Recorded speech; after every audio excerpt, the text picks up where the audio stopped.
ఇప్పుడు 10వ అధ్యాయం 1వ వచనంలో ఏముంది? కడవరి వానాకాలమున వర్షము దయచేయమని వేడుకొనుడి. ఈ వచనాన్ని మనం ఎందుకు ఆలోచించాలంటే, ఈ రెండు రాకడలకు మధ్యలో జరగవలసినటువంటి ఒక బలమైన కార్యం ఇది. దేవునికి స్తోత్రం, హల్లెలూయా. ఆయన మరలా భూమి మీదికి ప్రత్యక్షమయ్యే కాలానికి ముందు భూమి మీద సంఘములో వ్యక్తిగతంగా జరగవలసినటువంటి ఒక అద్భుతమైనటువంటి కాలమును గురించి పరిశుద్ధాత్ముడు ఇక్కడ తెలియజేస్తూ ఉన్నాడు. వానాకాలం అంటే బాగుండేది. మనమందరం సాధారణంగా ఎండాకాలం, వానాకాలం, చలికాలం అనుకున్నట్టు అనుకునేవాళ్ళం. కానీ వానాకాలమునకు ఒక పదాన్ని తగిలించాడు. ఏం పదం అది? కడవరి వానాకాలం అన్నాడు. కడవరి వానాకాలం. కడవరి వానాకాలం ఏమిటి? ఇప్పుడు ఈ సంవత్సరం వానాకాలం వచ్చింది అనుకోండి, మళ్ళీ వచ్చే సంవత్సరం, ఈ సంవత్సరం వానాకాలాన్ని మనం కడవరి వానాకాలం అన్నాం అనుకోండి, ఇంకా మళ్ళీ ఆ కాలం రాదని అర్థం. కడవరి వానాకాలం అంటే అర్థం ఏంటి? ఇంకా దాని తర్వాత ఇంకే కాలం లేదు అని అర్థం. ఇక్కడ చెప్పబడేటటువంటి కాలం ప్రకృతిలో మనకు తారసపడే కాలం కాదు.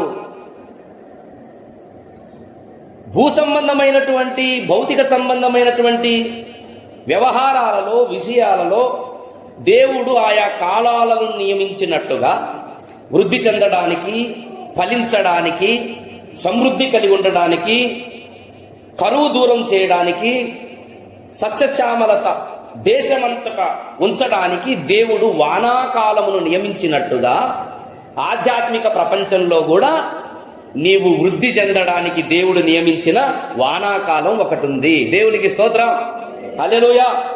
ఆయన రెండవసారి ప్రత్యక్షము కావడానికి ముందు జరగవలసిన, అనుభవించవలసిన ఆధ్యాత్మిక ప్రపంచంలో నువ్వు పొందవలసిన కాలమే కడవరి వానాకాలం. దేవునికి స్తోత్రం, హల్లెలూయా, హల్లెలూయా. ప్రియులారా, వర్షం అనేది లేకపోతే దేశం ఎలా ఉంటుంది చెప్పండి? వర్షం లేకపోతే దేశం ఏమైపోతుంది? కరువుతో నిండుకుంటుంది, ఎండిపోతుంది. అట్లనే ఆధ్యాత్మిక ప్రపంచంలో కూడా వానలు అనేవి చాలా చాలా ప్రాముఖ్యమైనవి.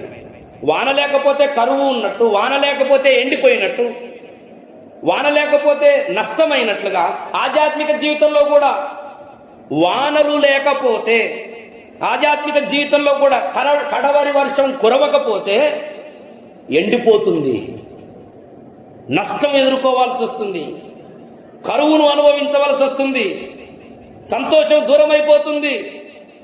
జకరియా ప్రవక్త అదే చెబుతున్నాడు. సియోను నివాసులారా,